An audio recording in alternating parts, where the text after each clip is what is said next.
Scrumpy will see you attempting to make cider to fulfill these contracts, among other things. So here you would need a bottle of cider, here you'd need 2 bottles and a keg or a barrel. Cards are multi-use in a really cool way. So the front of the card is your normal kind of using it thing, and in the back you will tuck it under your player board to represent whatever it represents. So here is a full bottle or a full barrel. Empty barrels go here, wood goes over here, and apples go over here.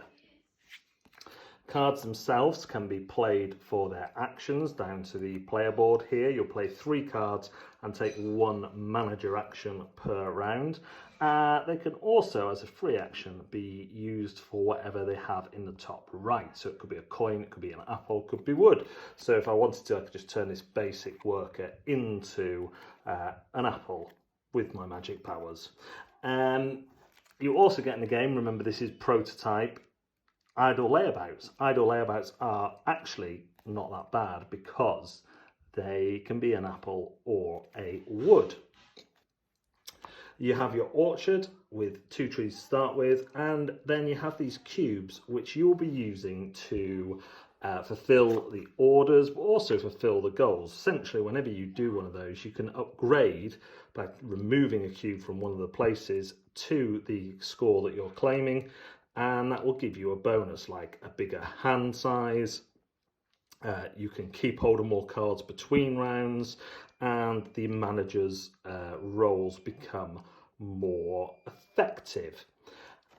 Also, you can have more trees in the orchard. So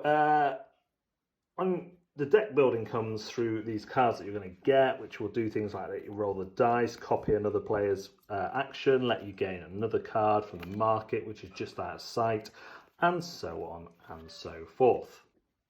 So let's take a look at some of the goal cards a bit closer. So for this one, if you have 5 bottles of cider, you're in good there. You can claim that for 2 stars, 2 full barrels, 8 points. And remember, when you do that, you're taking a cube from somewhere in your player area, improving that action as well. During the game, you'll be able to hire more people, and to start with, these are all cost 6 and give you better actions. So this is how you build your deck. For the investor, for example, every time you play it, you get 3 coins, or you can scrap it from the game to get 8. Later on, you'll get more advanced ones even so, that cost 8. And again, remember, this is prototype, so it is likely to change. You can get your own visage in the game as well, if you wish. Here, look, you could be a wood collector who collects wood. So yeah, they're all up for grabs depending on which pledge level you go to. And the other thing I want to show you is the vendors. There'll be more of these in the game. I've mentioned them briefly, but basically when you sell to one of these, you can choose what you want. So how many coins, obviously you probably choose the most, and then you get what's on the other side.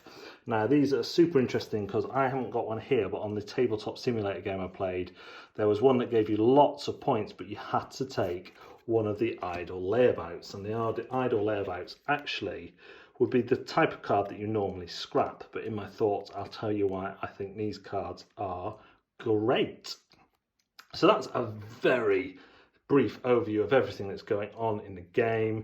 You're going to be using, you're going to be gaining coins, you're going to be using the cards to represent the resources, but when you use a card for a resource, unless it comes from the top of your deck, you can search through and choose which ones you want to be resources, and that's a really important part of the game.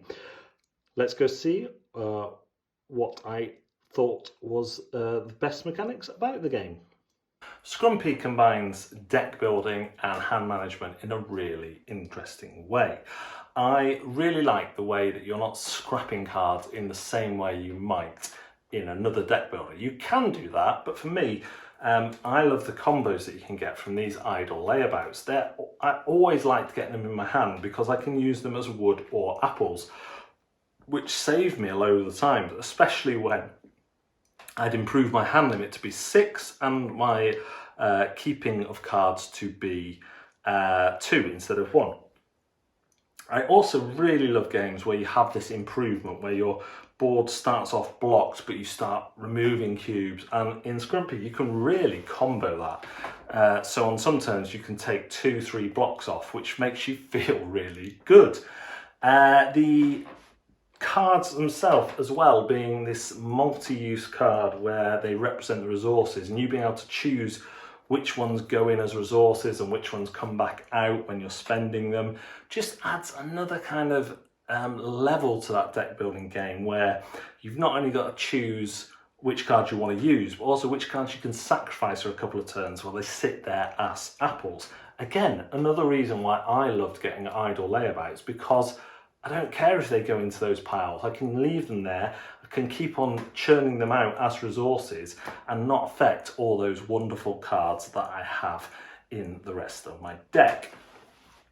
The theme works in really well. This orchard just helps having the kind of 3D trees, and the orchard is linked into how much wood or apples you're going to get depending on the actions on the cards.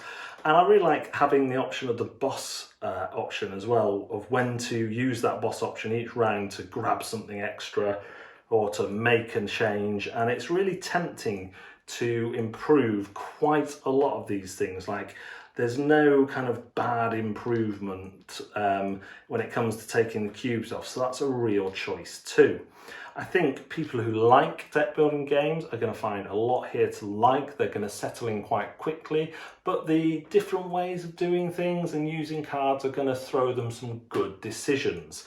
I think if you like kind of different themed games that have made a real effort to kind of tie in what you're doing with the actual theme, then I think you're going to enjoy that too. I think the cards that I've seen, the artwork is all done really nicely, and it's actually done by quite a young lady, and it's great. And I think the naming of everything is really cool as well, just really fun, and it has a really nice and complete feel about it. I know this has been in existence in various forms for quite a long time, and it really shows in terms of the polish and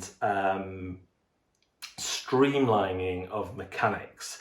There wasn't fiddliness that you might expect from a game that's only had perhaps a year's worth of development and playtesting. So I think it comes across really, really well. The options are all good. You have a good amount of decision space. And you always feel like you're kind of competing. You have to go through certain routes to get things, like barrels always cost wood to make, and the cider is always going to cost apples. But because there's only those two base resources, which then go into barrels and cider, it's never overwhelming.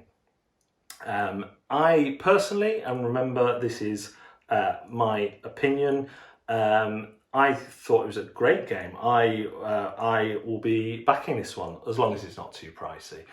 No, but I'll be putting my money where my mouth is with this one and backing it. I haven't been offered a complimentary copy for my review, and it's worth mentioning that I have been paid not for this review, but I have been paid to do some marketing in a Facebook group I run for a banner and an interview. But I haven't been paid for this review, but it's still worth mentioning so that you know that. But I will be I'll be backing this because I think it's really, really good. I think it's polished, as I've already said, and streamlined to a high degree, and I look forward to seeing what Mr. Maths can do next. Thanks very much for watching. Pads and Pawns, we've got a new name, but we're still the same, except we've added my son, so it's a little bit different, and we're doing video games. Anyway, check us out on Twitch, Facebook, and here on YouTube, and we'll see you again soon.